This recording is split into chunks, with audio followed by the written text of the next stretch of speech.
Hello everyone, this is lecture number 5 on alternator. এর পূর্বের চারটা লেকচারে আমি উপরে অল্টারনেটরের construction, working principle, armature winding, এরপরে হচ্ছে পিস ফ্যাক্টর, ডিস্ট্রিবিউশন ফ্যাক্টর আলোচনা করছি। এই লেকচারে আমি হচ্ছে অল্টারনেটরে যে ইএমএফ ইনডিউস হয় সেই ইএমএফটা কিভাবে ইনডিউস হয় এবং কত পরিমাণ ইএমএফ ইনডিউস হয় সেটা আমরা ডিরাইভ করব। That means equation of induced EMF for alternator. তো আমাদের ইনডিউসড ইএমএফ এর ইকুয়েশন বের করতে গেলে আমাদের কিছু টার্ম সম্পর্কে পরিচিত হইতে হবে। এক নম্বরে আসবে সেটা হচ্ছে জেড। আপনারা জানেন জেড হচ্ছে নাম্বার অফ কন্ডাক্টর আর coil side in series per phase, মানে পার ফেজে আমার কত সংখ্যক কন্ডাক্টর সাইড আছে বা কয়েল সাইড আছে। এখন একটা হচ্ছে কয়েল সাইড যেটা হচ্ছে জেড, আর একটা হচ্ছে number of turns. Number of টার্নসকে আমরা টি দিয়ে প্রকাশ করি। এখন এই দুইটার মধ্যে রিলেশন আমাদেরকে কিন্তু জানতে হবে। রিলেশন না জানলে আমাদের কনফিউশন থেকে যাবে। তো টি হচ্ছে নাম্বার অফ টার্নস, টার্ন। তাহলে একটা টার্ন যদি আমি আঁকাইতে চাই, তাহলে একটা টার্ন যদি আমি একটা সার্কেল দিই, এটা হচ্ছে একটা টার্ন। হ্যাঁ, একটা টার্নকে যদি আমি কয়েল সাইড দেখতে চাই, তাহলে একটা টার্নের কয়েল সাইড হচ্ছে এইটা একটা সাইড, এইটা একটা সাইড। তাহলে প্রত্যেকটা টার্নের কন্ডাক্টর সাইড হচ্ছে দুইটা করে। যেমন আপনি সুতা দিয়ে যদি একটা সার্কেল তৈরি করে সুতার দুই প্রান্ত ধরে টান দেন, তাহলে আপনি যদি মাঝখানে দেখেন কয়টা সুতা দেখতে পাবেন? দুইটা সুতা দেখতে পারবেন। অ্যাজ সেম অ্যাজ দ্যাট আমাদের একটা কয়েলকে যদি আমরা সোজা করি তাহলে দেখবো যে সেখানে দুইটা কন্ডাক্টর সাইড আছে। তাহলে ওই কন্ডাক্টর সাইড হচ্ছে জেড এবং এই টার্ন হচ্ছে টি। তাহলে জেড ইকুয়ালস টু হবে আমার টোয়াইস টি। তার মানে যত সংখ্যক টার্নস থাকবে তার দ্বিগুণ সংখ্যক আমার কন্ডাক্টর সাইড থাকবে, এটা বুঝতে হবে। ঠিক আছে, এরপরে পি নাম্বার অফ পোলস আপনারা অলরেডি জানেন। এফ হচ্ছে ফ্রিকোয়েন্সি, ফাই দিয়ে হচ্ছে ফ্লাক্স পার পোল, মানে প্রত্যেক পোলের আন্ডারে আমার কি পরিমাণ ফ্লাক্স ইনডিউস, ফ্লাক্স কাট করতেছে, এটা হচ্ছে ওয়েবারে আমরা প্রকাশ করি। ফ্রিকোয়েন্সিকে আমরা হার্টসে প্রকাশ করি। এরপর কেডি ডিস্ট্রিবিউশন ফ্যাক্টর, অলরেডি আমরা কেডি জানি এবং ক্যালকুলেশন করাও জানি কিভাবে ক্যালকুলেশন করতে হয়। কেসি অথবা কেপি পিস ফ্যাক্টর আমরা অলরেডি ক্যালকুলেট করছি। কেএফ ফর্ম ফ্যাক্টর, এটা অলরেডি অনেকেই হয়তোবা জানেন। ফর্ম ফ্যাক্টর হচ্ছে আমাদের যে সিগন্যাল আছে, সিগন্যালের আরএমএস ভ্যালুকে যদি আমরা অ্যাভারেজ ভ্যালু দিয়ে ভাগ করি তাহলে সেটাকে আমাদের ফর্ম ফ্যাক্টর বলা হয়। ঠিক আছে, কোনো একটা সাইনোসয়েডাল সিগন্যালের জন্য যদি আমরা ফর্ম ফ্যাক্টর ক্যালকুলেট করি সেটা সবসময় 1.11। সাইনোসয়েডালের ক্ষেত্রে আমরা যদি আরএমএস ভ্যালুটাকে অ্যাভারেজ ভ্যালু দিয়ে ভাগ করি তাহলে আমাদের ফর্ম ফ্যাক্টর হবে 1.11। আর এন হচ্ছে রোটরের স্পিড, অল্টারনেটর যে স্পিডে রোটেট করতেছে সেটা হচ্ছে এন। এখন আমরা যদি অল্টারনেটরের একটা রেভুলেশন বা একটা ঘূর্ণনকে ধরে হিসাব করতে চাই তাহলে আমাদের কি পরিমাণ সময় লাগবে, রেভুলেশন, একটা রেভুলেশনে যে পরিমাণ সময় লাগবে সেটাকে আমরা ধরে নিব হচ্ছে একক ক্ষুদ্রতম সময়, এবং ওই একটা রেভুলেশনে যে পরিমাণ ফ্লাক্স কাট করবে সেটাকে আমরা ধরে নিব ক্ষুদ্রতম ফ্লাক্স কাট বা একক পরিমাণে ফ্লাক্স কাট। এখন আমাদের একটা অল্টারনেটরে কত সংখ্যক পোল আছে সে আমরা ধরি হচ্ছে পি সংখ্যক পোল আছে, এবং প্রত্যেকটা পোলের আন্ডারে ফ্লাক্স কাট হচ্ছে ফাই। আমরা অলরেডি এই ধরে নিয়েছি পি সংখ্যক পোল এবং প্রত্যেকটা পোলে ফাই পরিমাণ ফ্লাক্স কাট করে। ঠিক আছে, তাহলে একটা কন্ডাক্টর, এখানে আমাদের স্ট্যাটর আছে তাই না, এখানে স্ট্যাটর আছে, স্ট্যাটরের যে কোনো একটা কন্ডাক্টরকে আমি এবার চিন্তা করব। এখানে এর ভিতরে আমাদের রোটর থাকে, রোটরে নাম্বার অফ পোলস থাকে। তো এখানে আমার ধরে নিলাম যে আমি পি সংখ্যক আমার পোল আছে, সেটা হচ্ছে পি, এবং প্রত্যেকটা পোলে ফাই পরিমাণ ফ্লাক্স তৈরি হয়। তাহলে আমাদের এই কন্ডাক্টরটাকে যদি একটা পোল কাট করে তাহলে কত পরিমাণ এখানে ফ্লাক্স এই কন্ডাক্টরকে কাট করবে? ফাই। এরপরে আরো একটা যদি পোল পাস করে এই কন্ডাক্টরকে তাহলে আবারও আরেকটা ফাই। তিনটা পোল যদি এই কন্ডাক্টরকে পাস করে তাহলে এখানে যে পরিমাণ ফ্লাক্স কাট করবে সেটা হবে 5 ইন্টু 3, বা তিনটা ফাই যোগ করলে যা হবে। চারটা পোল যদি পাস করে তাহলে যে পরিমাণ ফ্লাক্স কাট করবে সেটা হচ্ছে 4 ফাই। তাহলে একইভাবে পি পরিমাণ পোল যদি এই কন্ডাক্টরকে কাট করে তাহলে আমাদের যে পরিমাণ এই ফ্লাক্স কন্ডাক্টরকে কাট করবে সেটা হবে হচ্ছে 5p। ঠিক আছে, তাহলে আমার এই 5pটা কি? একটা পূর্ণ ঘূর্ণন। একটা পূর্ণ ঘূর্ণন যদি দেয় তাহলে এইখানে যত সংখ্যক পোল আছে সব পোলই হচ্ছে এই কন্ডাক্টরকে কাট করতেছে, তাই না? সব পোল যদি এই কন্ডাক্টরকে কাট করে তবেই না আমার একটা পূর্ণ ঘূর্ণন হবে। তাহলে একটা পূর্ণ ঘূর্ণনে আমার এই কন্ডাক্টরকে কি পরিমাণ ফ্লাক্স কাট করবে সেটা হচ্ছে 5p। এটাকে আমরা ধরে নিব হচ্ছে ক্ষুদ্রতম ফ্লাক্স কাট, যেটা হচ্ছে ক্ষুদ্রতম পরিমাণ আমরা ধরে নিই d5, তাই না? তাহলে আমাদের d5 হবে হচ্ছে 5p পরিমাণ আমরা ধরে নিলাম। এখন এই যে একটা ঘূর্ণনের জন্য এই পরিমাণ ফ্লাক্স কাট করছে, তাই না? এখন আমাদেরকে বের করতে হবে যে একটা ঘূর্ণনে কি পরিমাণ সময় লাগতেছে, এটা, তাই না?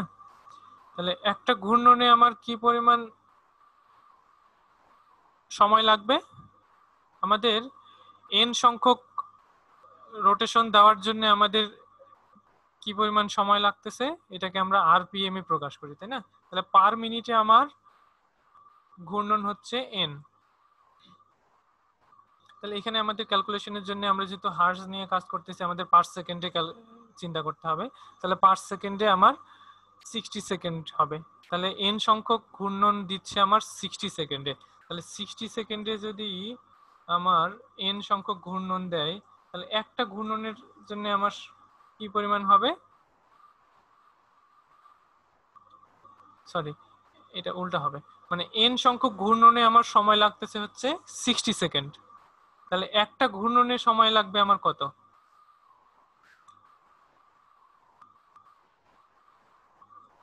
আমার এখানে দেখেন n সংখ্যক ঘূর্ণনে সময় লাগতেছে হচ্ছে 60 সেকেন্ড। তাহলে এক সংখ্যক ঘূর্ণনে আমাকে একটা রেভলিউশনের জন্য বের করতে হবে, তাই না? তার কারণ আমি একটা রেভলিউশনের জন্য আমি এই ফ্লাক্স কাট বের করছি। তাহলে একটা রেভলিউশনের সময় হবে হচ্ছে 60 ডিভাইডেড বাই n, এত সেকেন্ড। ঠিক আছে, তাহলে এইটাকে আমরা কি ধরে নিব? সময়ের ক্ষুদ্রতম অংশ, যেটা হচ্ছে dt। তাহলে dt সময়ে আমার ফ্লাক্স কাট করতেছে কি পরিমাণ? d5। তাহলে আমি যদি অ্যাভারেজ বের করতে চাই d5 কে dt দিয়ে ভাগ করে দিলে আমার অ্যাভারেজ বের হয়ে যাবে।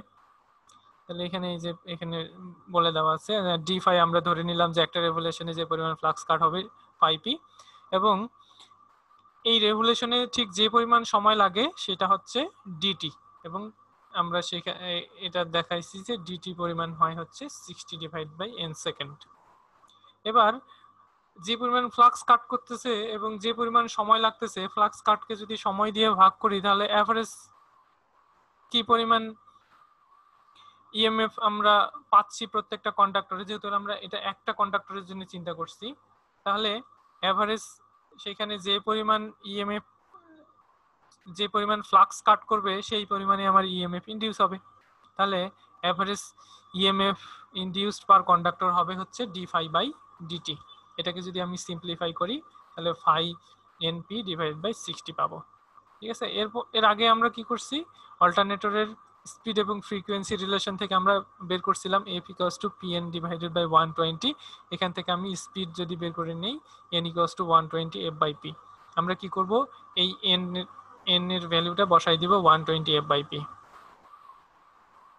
তাহলে প্রত্যেকটা কন্ডাক্টরে কি পরিমাণ ইএমএফ, এভারেজ ইএমএফ আমার ইনডিউস হচ্ছে, আমি যদি এখানে n এর ভ্যালু বসাই দিই তাহলে এখানে ক্যালকুলেট করলে পাবো হচ্ছে 2f5।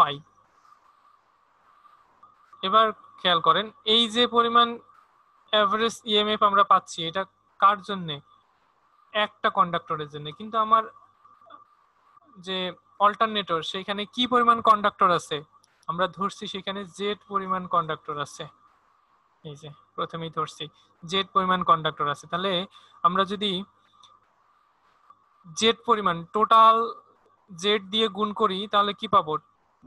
আমার টোটাল এভারেজ ইএমএফ পাচ্ছি, তাই না? তাহলে আমার একটা ফেজের আন্ডারে আমাকে বের করে নিতে হবে। তাহলে আমি যদি জেড সংখ্যক কন্ডাক্টর সিরিজে রাখি, ঠিক আছে, তাহলে এভারেজ ইএমএফ পার ফেজ হবে, মানে ওই ফেজের আন্ডারে আমার কি পরিমাণ ইএমএফ ইনডিউস হচ্ছে সেটা পাওয়ার জন্য আমাকে কি করতে হবে? যত সংখ্যক কন্ডাক্টর সাইড আছে সেটা দিয়ে গুণ করে দিতে হবে, যেহেতু এটা পার কন্ডাক্টরের জন্য আমরা বের করছি। তাহলে এভারেজ ইএমএফ পার ফেজ যদি আমরা বের করতে চাই তাহলে আমাদের পার ফেজের কন্ডাক্টর সংখ্যা দিয়ে গুণ করি। পার ফেজের কন্ডাক্টর আমার জেড, তাহলে আমি হচ্ছে পেয়ে গেলাম 2f5z। এবার এটা তো কন্ডাক্টর সাইড, আমাদেরকে যদি এবার যদি আমরা এটাকে নাম্বার অফ টার্নস এর রেসপেক্টে বের করতে চাই, আমরা কি জানি z = 2t। তাহলে এখানে যদি 2t বসাই দেই তাহলে পাবো হচ্ছে 2 × 2 4 f5t, এত ভোল্ট। এটা কিন্তু এভারেজ ভ্যালু, ঠিক আছে, এটা হচ্ছে এভারেজ ভ্যালু। আমরা জানি যে এখান থেকে যদি আরএমএস ভ্যালু বের করতে চাই, আমরা জানি যে আরএমএস / এভারেজ = ফর্ম ফ্যাক্টর, তাই না? তাহলে আরএমএস ভ্যালু যদি আমরা বের করতে চাই পার ফেজে, তাহলে আমরা যদি ফর্ম ফ্যাক্টর দিয়ে এটাকে গুণ করতে দেই কেএফ দিয়ে গুণ করলে আমরা পেয়ে যাব হচ্ছে আরএমএস ভ্যালু। আমাদের ফর্ম ফ্যাক্টরের ভ্যালু হচ্ছে 1.11। তাহলে আমরা যদি 1.11 ফর্ম ফ্যাক্টর দিয়ে গুণ করে দিই তাহলে আমাদের যে আরএমএস ভ্যালুটা পাচ্ছি সেটা হচ্ছে 4.44 f5t। এটা হচ্ছে প্রত্যেক ফেজে কি পরিমাণ আরএমএস ইএমএফ ইনডিউস হচ্ছে তার ভ্যালু। কিন্তু এটাই কি শেষ না। তার কারণ আমরা যখন কয়েল পেঁচাবো তখন ইচ্ছাকৃতভাবে আমরা শর্ট পিস কয়েল দিব। শর্ট পিস কয়েল যদি দেই তাহলে সেখানে পিস ফ্যাক্টর আসবে। আবারও আমরা যখন কয়েল পেঁচাবো তখন একটা ফেজের আন্ডারে যত সংখ্যক কয়েল আমার আছে সব একসাথে কনসেন্ট্রেটেড হিসেবে রাখবো না, কি করব, তার আন্ডারে যত সংখ্যক স্লট আছে সেখানে ডিস্ট্রিবিউট করে দিব, তাই না? তাহলে ডিস্ট্রিবিউট করে যদি দেই তাহলে সেখানে আরো একটা ফ্যাক্টর চলে আসবে, সেটা হচ্ছে ডিস্ট্রিবিউশন ফ্যাক্টর, যেগুলো আমরা প্রিভিয়াস লেকচারে আলোচনা করছি। তাহলে আমরা যেহেতু ডিস্ট্রিবিউটেড ওয়াইন্ডিং ইউজ করব, শর্ট পিস ওয়াইন্ডিং ইউজ করব, তাহলে এখানে কি আসবে? পিস ফ্যাক্টর এবং ডিস্ট্রিবিউশন ফ্যাক্টর আসবে। তাহলে সেক্ষেত্রে আমার যে অ্যাকচুয়াল অ্যাভেলেবল ভোল্টেজ পার ফেজ সেটা হচ্ছে 4.44 kc/kd f5t। তাহলে এটাই হচ্ছে আমার কি একটা অল্টারনেটরে যে পরিমাণ অ্যাকচুয়াল ইএমএফ ইনডিউস হচ্ছে তার ইকুয়েশন। এটা হচ্ছে পার phase.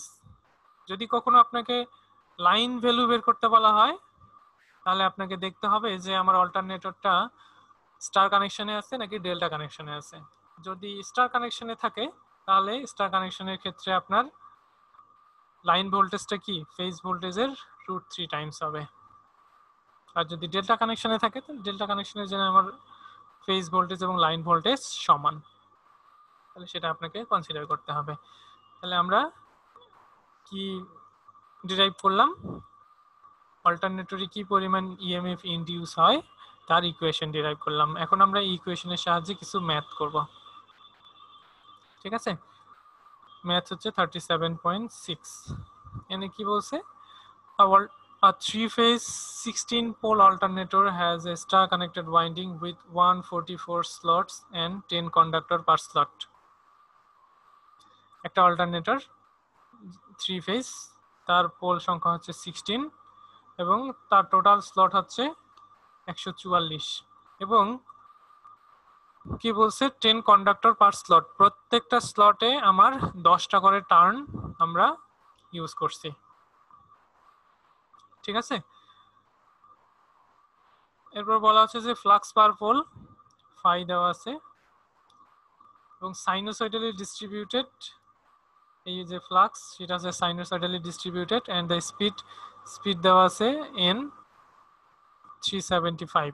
Find the frequency RPM, F বের করতে বলা হয়েছে and the phase and line EMF, phase voltage এবং লাইন ভোল্টেজ বের করতে। Assume full pitch winding, full pitch coil যদি হয় আপনার কেসি এর ভ্যালু এর মাধ্যমে বলে দিল, কেসি হচ্ছে ফুল পিসের ক্ষেত্রে আমরা জানি কেসি হচ্ছে 1, যদি শর্ট পিস হইতো তাহলে আমরা কেসি এর ভ্যালু বের করে নিতাম। তাহলে আমাকে প্রথমে ফ্রিকোয়েন্সি বের করতে হবে। ফ্রিকোয়েন্সি আমাদের ফ্রিকোয়েন্সির ইকুয়েশন আমরা জানি f = pn/120, আমরা স্পিড এবং ফ্রিকোয়েন্সির রিলেশন থেকে এটা বের করছি। এখানে আমাকে নাম্বার অফ পোল লাগবে এবং তার স্পিড লাগবে। নাম্বার অফ পোল দেওয়া আছে কত 16, স্পিড দেওয়া আছে 375, এখানে বসাই দিলে আমার ফ্রিকোয়েন্সি বের হয়ে যাবে। এবার আমাকে বের করতে হবে ইনডিউসড ইএমএফ, এই যে ইনডিউসড ইএমএফ ই, তার মানে ইনডিউসড ইএমএফ এর জন্য আমার কি কি ভ্যালু বের করতে হবে, কে এফ ফর্ম ফ্যাক্টর, আমরা সাইনোসয়েডাল বলে দেওয়া আছে, সাইনোসয়েডালের জন্য আমরা জানি ফর্ম ফ্যাক্টর কত। এরপরে কেসি, কেসি অলরেডি বলে দেওয়া আছে ফুল পিস, আমরা কেসি জানি 1। কেডি বের করতে হবে ডিস্ট্রিবিউটেড ওয়াইন্ডিং এর জন্য, ফ্রিকোয়েন্সি আমরা বের করে ফেলছি, ফাই দেওয়া আছে, নাম্বার অফ টার্নস আমাদেরকে বের করতে হবে। এসব বের করে যদি আমরা এই ইকুয়েশনে বসাই দিই তাহলে ফেজ ভোল্টেজ পেয়ে যাব। আর যেহেতু এটা স্টার কানেক্টেড, লাইন ভোল্টেজ বের করার জন্য আমার √3 দিয়ে গুণ করে দিতে হবে। ওকে, আমরা শুরু করি। নেক্সট আমরা বের করব কেডি। কেডি বের করার জন্য আমাদের সূত্র হচ্ছে sine M beta divided by M sine beta by 2, তাই না? কি সূত্র ছিল? Sine M beta by 2 divided by M sine beta by 2, এই সূত্র। তাহলে এখানে আমাকে বিটা এবং এম এর ভ্যালু বের করতে হবে। এম কি আমরা জানি, এম হচ্ছে number of slot per pole per phase, M হচ্ছে slot per pole per phase. এখানে স্লট কত 144, পোল কত 16, ফেজ কত 3, তাহলে 144 ডিভাইডেড বাই 3 ইনটু 16 করলে এম এর ভ্যালু বের হয়ে যায়। আর বিটা কি, বিটা ইকুয়ালস টু আমরা জানি 180 divided by slot per pole, 180 divided by slot per pole. Slot per pole কত, এখানে 144টা স্লট আছে, পোল হচ্ছে টোটাল 16, এটাকে ভাগ করলে আমার স্লট পার পোল হচ্ছে 9, তাহলে স্লট পার পোল হচ্ছে 9, তাহলে বিটার ভ্যালু 180/9 20 ডিগ্রি। এই কেডি এর ইকুয়েশনে যদি আমরা বসাই দেই কেডি পেয়ে গেলাম। এবার জেড বের করতে বলছে। এখানে আমার হচ্ছে কত সংখ্যক স্লট আছে 144, তার মানে 144টা স্লট আছে এবং প্রত্যেকটা স্লটে কত সংখ্যক করে কন্ডাক্টর আমার বসানো আছে, প্রত্যেক স্লটে 10টা করে কন্ডাক্টর বসানো আছে, তাই না? তাহলে আমার যদি জেড এর ভ্যালু বের করতে চাই তাহলে slot into number of conductor, 144 into প্রত্যেকটা স্লটে 10টা করে, তাহলে 144 ইনটু 10। এবং জেড আমরা কি কি হিসাবে বের করি, পার ফেজে বের করি, তাই না? তাহলে এখানে কয়টা ফেজ আছে 3 ফেজ, তাহলে এটাকে 3 দিয়ে যদি আমি ভাগ করি তাহলে জেড এর ভ্যালু বের হয়ে যাবে। আমাদের ইকুয়েশনে আমরা কি ইউজ করি, টি ইউজ করি, তাহলে আমাকে টি বের করতে হবে, তাই না? টি ইকুয়ালস টু কি z/2, T equals to z/2, আমার জেড বের হয়েছে 480, 2 দিয়ে ভাগ করলে আমি পার ফেজে নাম্বার অফ টার্নস পেয়ে গেলাম। এবার আমি টি পাইছি, কেডি পাইছি, কেসি পাইছি, আর ফর্ম ফ্যাক্টর তো আমাদের জানাই আছে। এফ দেওয়া আছে, এফ বের করছি, ফাই আমরা আমাদের দেয়া আছে। তাহলে এই ইকুয়েশনে যদি আমি 4.44 এন এর ফর্ম ফ্যাক্টর অলরেডি দেওয়া আছে, কেসি 1, কেডি এর value 0.96, frequency F 50 hertz, phi দেওয়া আছে 0.03 ওয়েবার, টি টি আমরা বের করছি 240। তাহলে এটা আমরা কি পাইলাম? Phase value. ঠিক আছে, এবার যদি লাইন ভ্যালু বের করতে বলা হয়, যেহেতু বের করতে বলা হয়েছে, তাহলে এটাকে √3 দিয়ে গুণ করলে আমরা লাইন ভ্যালু পেয়ে গেলাম। ঠিক আছে, ওকে। এবার পরের ম্যাথে আমরা চলে যাব। পরের ম্যাথ কি বলছে? Find the no load phase and line voltage. একইভাবে আমার লাইন ভোল্টেজ এবং ফেজ ভোল্টেজ বের করতে বলছে of a star connected 3 phase 6 pole alternator. আমার ফেজ 3 পোল 6 এবং আরপিএম দেওয়া আছে কত? N 1200, having flux per pole 0.1, phi দেওয়া আছে, sinusoidally distributed, that means KF হবে 1.11।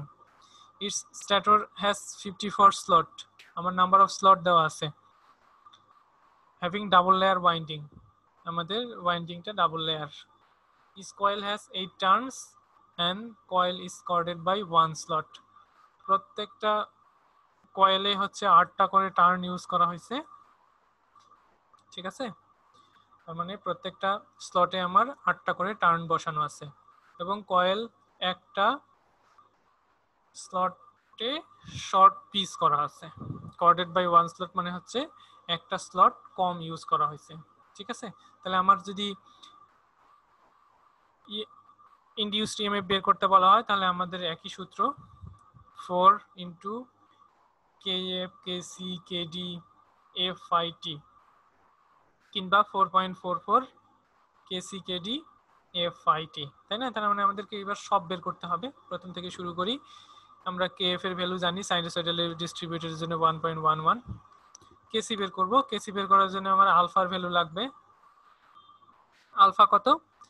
আলফা বের করার জন্য আমাকে কি বের করতে হবে? যে number of slot per pole, N. Slot per pole কত? স্লট পার পোল হচ্ছে আমার এখানে স্লট দেওয়া আছে 54, পোল হচ্ছে 6, তাহলে এন হচ্ছে 9। তাহলে আলফা কত? কয়টা স্লট কম করা আছে? একটা স্লট, তাহলে 1 ইন্টু 180 ডিভাইডেড বাই 9, তাহলে কত হয়? 20 ডিগ্রি। আলফার ভ্যালু 20, তাহলে কেসি ইকুয়ালস টু cos 20/2, কেসির ভ্যালু বের হয়ে গেল। এবার যদি আমরা ফ্রিকোয়েন্সি বের করতে চাই, ফ্রিকোয়েন্সি হচ্ছে F equals to P N divide by 120, P number of pole 6 দেওয়া আছে, এন দেওয়া আছে 1200, তাহলে 6 into 1200 divide by 120, 60 hertz frequency বের হয়ে গেল। এবার আমাকে বের করতে হবে কেডি। কেডি বের করার জন্য আমার কি লাগবে? এম লাগবে এবং বিটা লাগবে। এম হচ্ছে কি? এম হচ্ছে slot per pole per phase. Slot কত? 54, পোল হচ্ছে 6 এবং ফেজ হচ্ছে 3, করলে কত হবে? এটা করলে হবে হচ্ছে 3, তাহলে এম এর ভ্যালু হচ্ছে 3। তাহলে বিটার ভ্যালু কত? বিটা হচ্ছে আমার 180 divided by number of slot per pole, N. N বের করছি 9, তাহলে বিটা হচ্ছে 20 ডিগ্রি। ঠিক আছে, তাহলে আমি যদি বিটা পাই, এম পাই, তাহলে কেডি এখান থেকে বের করে নিলাম। জেড, এবার নাম্বার অফ কন্ডাক্টর বের করতে বলা হয়েছে। আমার টোটাল সংখ্যক স্লট কত? 54, এবং প্রত্যেকটা স্লটে কত সংখ্যক টার্ন বসানো আছে? 8, তাহলে টোটাল কত সংখ্যক টার্ন হবে? 54 ইন্টু 8, কিন্তু আমরা জেড হচ্ছে আমার পার ফেজে বের করতে হয়, তাই না? তাহলে কত ফেজ? 3 ফেজ, তাহলে ওটাকে 3 দিয়ে ভাগ করব, তাহলে 54 ইন্টু 8 ডিভাইডেড বাই 3, 144 জেড। তাহলে টার্ন যদি আমরা বের করতে চাই, টি ইকুয়ালস টু জেড বাই 2, 72। তাহলে আমরা সব পেয়ে গেছি, এবার সূত্রে বসাই দিব। সূত্র বসাই দিলে এটা ফেজ ভোল্টেজ আমাদের বের হয়ে গেল। একইভাবে যদি লাইন ভোল্টেজ বের করতে বলে, যেহেতু এখানে বলা আছে স্টার কানেক্টেড, তাহলে √3 দিয়ে গুণ করব। যদি এখানে বলা থাকতো ডেল্টা কানেক্টেড, তাহলে কি করতেন? ডেল্টা কানেকশনের ক্ষেত্রে কিন্তু লাইন ভোল্টেজ ফেজ ভোল্টেজ সমান হলেও সেখানে আর √3 দিয়ে গুণ করা যাবে না। ওকে, এবার চলে আসি 37.8। সব ম্যাথ সেম, আপনাকে বের করতে হবে কেএফ, কেসি, কেডি, তারপরে হচ্ছে এফ, এরপরে ফাই দেয়া থাকবে, এবার টি বের করতে হবে। তাহলে এইগুলো যদি আপনি বের করতে পারেন, সব ক্ষেত্রে সূত্র হচ্ছে সেম, আপনি জাস্ট সূত্রে বসাই দিবেন, দ্যাটস ফাইন, আপনার অ্যান্সার বের হয়ে যাবে। পরের ম্যাথে যাই। এখানে 3 phase 16 pole 144 slot double layer winding, প্রত্যেক ফেজের কন্ডাক্টরগুলো আমার সিরিজে কানেক্টেড আছে। আমাদের স্পিড দেওয়া আছে 375 আরপিএম। এবার বের করতে বলছে calculate the EMF induced per phase, per ফেজে কি পরিমাণ ইএমএফ ইনডিউস হচ্ছে, ফাই দেওয়া আছে।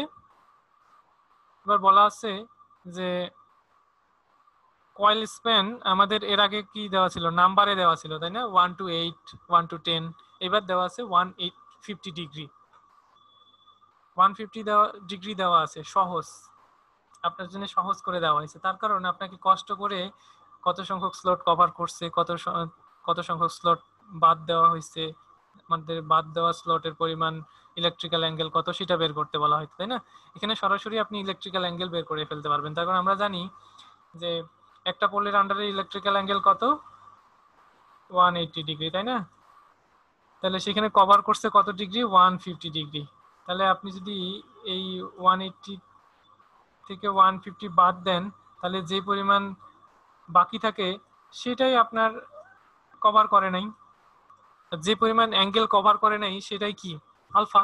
তার মানে এখানে সরাসরি আপনি আলফা বের করে ফেলতে পারতেছেন। এই যে দেখেন আলফা বের করে ফেলা হয়েছে 30 ডিগ্রি। তাহলে কেসি আপনার বের হয়ে গেল। এবার আপনাকে কি বের করতে হবে, কেডি বের করতে হবে। কেডি বের করার জন্য আপনার কি লাগবে, এম লাগবে, বিটা লাগবে।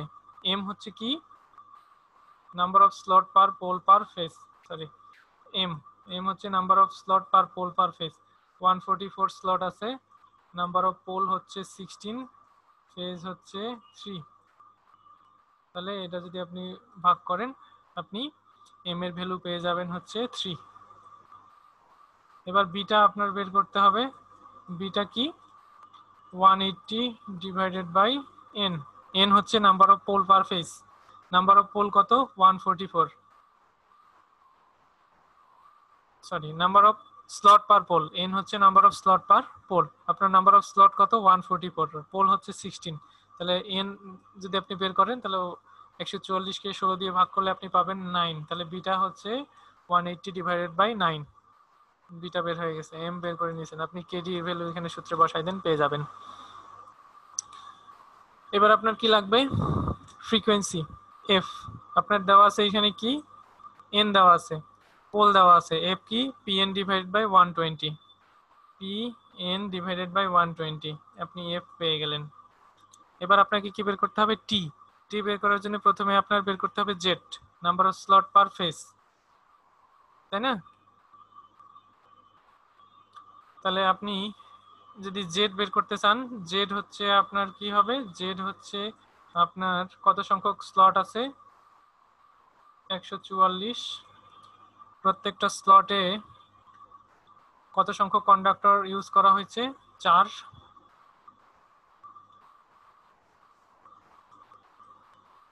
কত ফেজ, 3, সরি এটা 4 হবে। প্রত্যেকটা এত সংখ্যক স্লট, প্রত্যেকটা স্লটে 4টা করে কন্ডাক্টর আছে এবং ফেজ হচ্ছে আপনার 3। তাহলে জেড হবে 144 ইন্টু 4 ডিভাইড বাই 3 করলে আপনি পাবেন হচ্ছে 192। এটা হচ্ছে জেড। এখান থেকে টি বের করতে চাইলে আপনাকে কি করতে হবে, জেড বাই 2, 192 ডিভাইডেড বাই 2, আপনি পেয়ে যাবেন 96। তাহলে জেড আপনি পেয়ে গেছেন, আপনার ফাই দেওয়া আছে, এই সূত্রে বসাই দেন।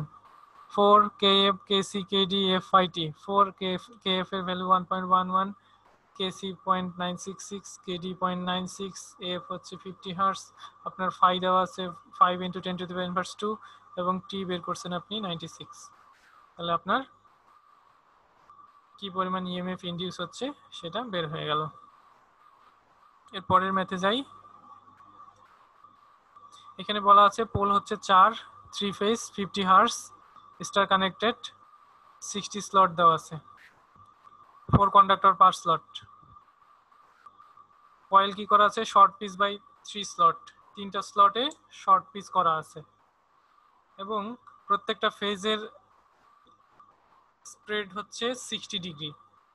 আমরা জানি যে একটা পোলের আন্ডারে 180 ডিগ্রি, যেহেতু 3 ফেজ, তাহলে প্রত্যেকটা ফেজ কত ডিগ্রি করে পাবে, 180 ডিভাইড বাই 3, 60 ডিগ্রি করে পাবে। 60 ডিগ্রি বলে দেওয়া আছে। Find the line voltage induced, কি পরিমাণ লাইন ভোল্টেজ আমার ইনডিউস হচ্ছে সেটা বের করতে হবে। ফ্লাক্স পার পোল দেওয়া আছে 0.943 ওয়েবার, সাইনোসয়েডালি স্পেসড, তার মানে আপনার কেএফ এর ভ্যালু 1.11। বলা আছে যে একটা ফেজের আন্ডারে সবগুলা টার্ন সিরিজে কানেক্টেড আছে, ঠিক আছে। তাহলে এখানে আমাদের একইভাবে কেসি, কেডি, জেড বের করতে হবে। তাহলে আপনি যদি কেসি বের করতে চান, আপনার কি লাগবে, আলফা, তাই না? তাহলে আলফা আপনি কিভাবে বের করবেন, আপনার কত সংখ্যক স্লট কম আছে, শর্ট পিস করা আছে 3 সংখ্যক স্লট, আপনার বলে দিছে, আপনার কাজ সহজ করে দিছে। তাহলে 3টা স্লট কম আছে, নাম্বার অফ, আপনি 180 ডিগ্রি নিলেন, স্লট পার পোল কত দেয়া আছে, স্লট পার পোল আমাদের বের করে নিব, আমাদের 60 স্লট আর পোল হচ্ছে 4, তাহলে এন এর ভ্যালু কত হবে, এন বের করে নিলাম 60 ডিভাইডেড বাই 4, 15। তাহলে এটাকে 15 স্লট পার পোলে, যেহেতু 15টা করে স্লট আছে, দিয়ে যদি আপনি ভাগ করে নেন তাহলে পেয়ে যাবেন হচ্ছে আলফার ভ্যালু। এখানে আপনার আলফার ভ্যালু আসে হচ্ছে 36 ডিগ্রি। এনে আপনি বসায় দেন, কেসি পেয়ে গেলেন। এবার আপনার কেডি বের করবেন। কেডি বের করার জন্য আপনার কি লাগবে, এম লাগবে আর বিটা লাগবে, তাই না? এম কি, slot per pole per phase, 60 per pole হচ্ছে 4, ফেজ হচ্ছে 3, তাহলে 3 × 4 12, তাহলে এম হচ্ছে 5, ঠিক আছে, এম হচ্ছে 5। বিটার ভ্যালু কত, বিটা হচ্ছে প্রত্যেকটা স্লটের মধ্যবর্তী অ্যাঙ্গেল, তাই না? যে একটা স্লটের থেকে আরেকটা স্লটের ডিসটেন্স কত, বা একটা কয়েল থেকে আরেকটা কয়েলের ডিসটেন্স কত, সেটা হচ্ছে beta 180 divided by slot per pole.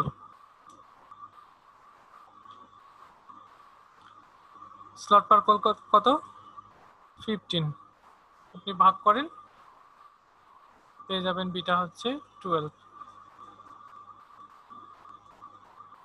Degree, ঠিক আছে।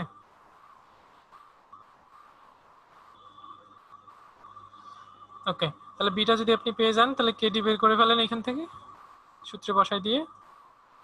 এবার আপনার জেড বের করতে হবে। জেড কি দেওয়া আছে, 60 স্লট আর প্রত্যেকটা স্লটে 4টা করে কন্ডাক্টর, তাহলে জেড হবে 60 × 4, total number of phase 3 divided by 3, তাহলে জেড বের হয়ে গেল 40। আপনার টি বের করবেন, জেড বাই 2 বের হয়ে গেল। আপনার ফাই দেওয়া আছে,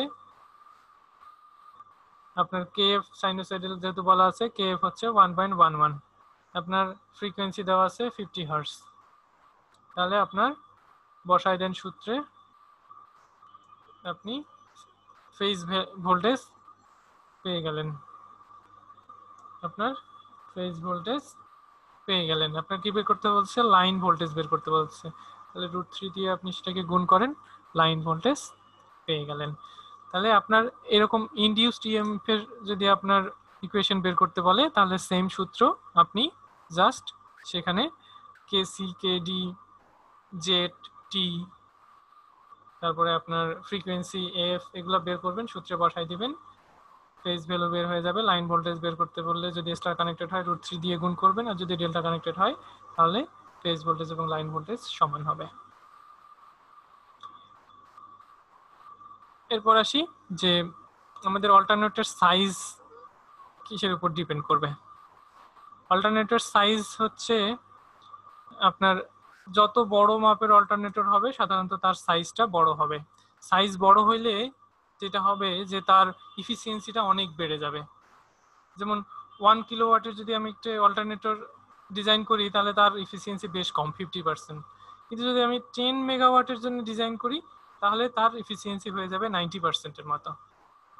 ঠিক আছে, আরো যদি বড় 1 গিগাওয়াট বা 1000 মেগাওয়াটের জন্য আমি যদি অল্টারনেটর ডিজাইন করি তাহলে তার এফিসিয়েন্সি আরো বেড়ে যাবে, অলমোস্ট 99%।